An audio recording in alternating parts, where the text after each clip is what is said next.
উপরতলা থেকে চিৎকার করে কান্নার আওয়াজ আসছে, সাথে শোনা যাচ্ছে, মা আর করব না।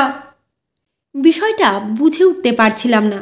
একটু আগেই তো তাদের বাড়িতে আমাদের নেমন্তন্ন ছিল, তার ছেলে চাকরি পেয়েছে নতুন, সেজন্য।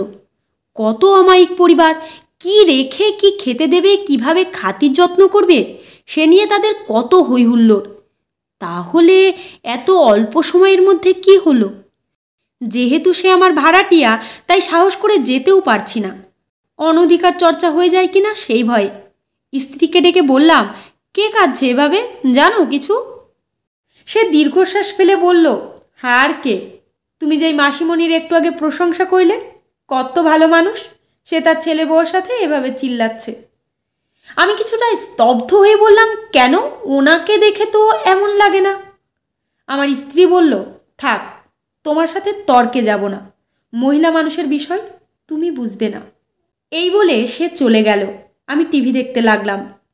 হঠাৎ মনে হলো উপরতলায় ঠাস করে কিছু পড়ে ভাঙল, আর এরপর আরও জোরে চিৎকার। আর নিতে পারছিলাম না। বাড়িওয়ালা হিসাবে এবার ওদের বাড়িতে যাওয়ার কথা ভাবলাম। চশমাটা চোখ থেকে খুলে হাঁটা দিলাম উপরতলায়। কলিং বেল দিতেই সব চুপচাপ হয়ে গেল। 1-2 মিনিট পর অর্ধেক দরজা খুলে মুখ বের করলেন মাসিমণি। হাসি মুখে এগিয়ে বললেন, কি হয়েছে বাবা? আমি বললাম, একটু আগে কান্নার আওয়াজ পেলাম, তারপর মনে হলো কি যেন ভেঙে গিয়েছে। কি হয়েছে, কোনো সমস্যা? মাসিমণি বললেন, আরে না বাবা, বৌমা কাজ করতে গিয়ে হাত লেগে টেবিলের কাজটা ভেঙে গেছে। নিজে থেকেই ভয়ে কান্না করছে, ভয় পাইছে আমি যদি কিছু বলি সেই জন্য। আমার কাছে কেন যেন তেমন কিছু মনে হলো না। পুরুষ মানুষ, তাই জোর করে ঢুকতেও পারলাম না।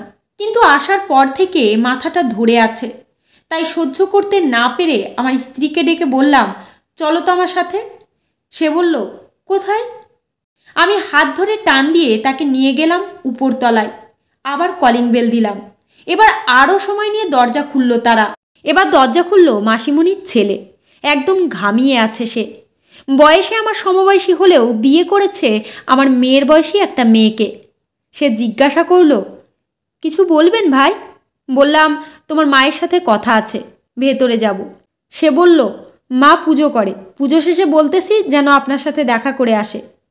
আমি খানিকটা ধাক্কা দিয়েই বললাম, এখনই দেখা করব। এই বলে ঘরে ঢুকে আমার মাথা ঘুরে গেল। ফ্লোরে রক্তের ছোপ ছোপ দাগ। সামনের ঘরের টি টেবিলটার গ্লাস ভেঙে নিচে পড়ে আছে। ঘরের ভেতরটা নিশ্চুপ। আমাদের বাধা দেওয়ার পরও ভেতরে গিয়ে পুরুষ মানুষ হয়েও চোখে জল চলে আসলো। ময়না ওদের ছেলের বউ মেঝেতে পড়ে আছে, নাক মুখ দিয়ে রক্তে ভেসে যাচ্ছে। আমার স্ত্রী দৌড়ে গিয়ে তাকে ধরল। মাসিমণি আর এক রুম থেকে দৌড়ে এসে বলল, একটু আগে বাথরুমে পড়া ব্যথা পাইছে, আমি এখন ডাক্তারের কাছে নিতাম। আমি বললাম, বাথরুমে পড়ে গিয়েছে তো মুখে গামছা বাঁধা কেন? ওরা একটু নড়ে উঠল। মাসিমণির স্বামী আমাকে এসে বলল, বাবা বসেন, সব খুলে বলতেছি। আমার স্ত্রী তখন বলল, ময়নার জ্ঞান নাই, ডাক্তারের কাছে এখনই নিতে হবে। আমি মাসিমণিকে বললাম, আপনাদের সাথে আমি পরে কথা বলবো। এই বলে একটু সাইডে গিয়ে হাসপাতালে ফোন করলাম। আর ফোন করলাম আমাদের দারোয়ানকে। মেইন গেটটা বন্ধ করতে বললাম। আর সবশেষ ফোন দিলাম আমাদের এলাকার থানায়। তারা জানতো না থানায় যে ফোন করেছি। একজন অস্থির হয়ে উঠল। হঠাৎ ময়না ময়না বলে কেঁদে উঠল মাসিমণি। শ্বশুর সাহেবও কম না, সেও অভিনয় করে চোখ মোছা শুরু করলো। শুধুমাত্র একজন অভিনয় করছিল না, সে হলো ময়নার স্বামী। সে যেন ফোঁসফোঁস করে উঠছিল রেগে, আর বারবার বলছিল, আমাদের ব্যক্তিগত ব্যাপারে আপনি নাক গলাচ্ছেন কেন? আমি কোনো উত্তর দিলাম না, শুধু দেখে যাচ্ছিলাম সবাইকে।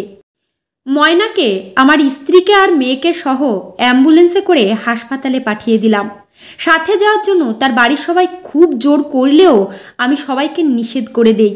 আর অন্য 3 ফ্ল্যাটের ভাড়াটিয়া ঘরের পুরুষদের ফোন করে আসতে বলি, আর তাদের আটকাই। থানা থেকে লোক আসলে তাদের হাতে এই ভদ্র পরিবারকে তুলে দেই। এরপর হাসপাতালে গিয়ে দেখি ময়নার চিকিৎসা চলছে। 2 দিন পর পুলিশ তার স্টেটমেন্ট নিতে আসে। আমি সেখানে উপস্থিত ছিলাম। যে কারণে সেদিন ময়না নির্যাতিত হয়েছিল তা শুনে যে কোনো শয়তানও একবার চোখে জল ফেলতো বোধ হয়। বিয়ের শুরু থেকেই কাজের মেয়ের মতো তার সাথে আচরণ করা হতো, কারণ সে গরিব ঘরের মেয়ে। না হলে অতটুকু মেয়েকে এই বয়স্ক লোকের সাথে কোন বাবা মাই বা দেয়? খাবারের কষ্ট দেওয়া হতো, আর এটা প্রথমবার তার গায়ে হাত তোলা হয়নি। আমরা সেদিন যখন তাদের বাড়িতে খেতে গিয়েছিলাম তখন সে ক্ষুধার্ত ছিল। সেদিন সে লুকিয়ে কিছু পোলাও তার ওড়নায় বেঁধে বাথরুমে নিয়ে খাচ্ছিল, কিন্তু ধরা পড়ে যায়। এরপর তাকে অমানবিক নির্যাতন করা হয় খাবার চুরি করে খাওয়ার দায়ে। একদম 3 জন মিলে যে যেভাবে পেরেছে মেরেছে মেয়েটাকে। ভগবান মাফ করুক, কত খাবার প্লেটে ফেলে উঠি আমরা প্রায়। আর এই খাবারের জন্য কেউ মার খেলো? কেন খেলো? এগুলো বলার সময় আমার স্ত্রীও পাশে ছিল।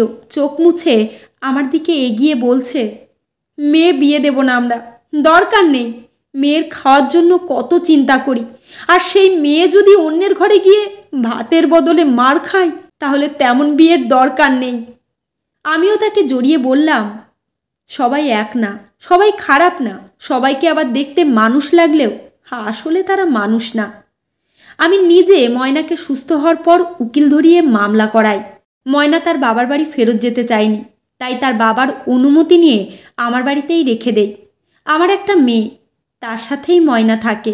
এতে আমার স্ত্রীও কোনোদিন একটা কথা বলেনি। শত হলেও একজন মেয়ের বাবা আমি। আর এভাবেই যদি সবাই রুখে দাঁড়াতো তাহলে এই সমাজে এমন নির্যাতনকারী আর সাহস করে কাউকে নির্যাতন করতো না। ডোমেস্টিক ভায়োলেন্সকে না বলুন, আশেপাশে কাউকে এমন হতে দেখলে তার বিরুদ্ধে যা করা দরকার সব করুন, এতে কারো জান বেঁচে যাবে।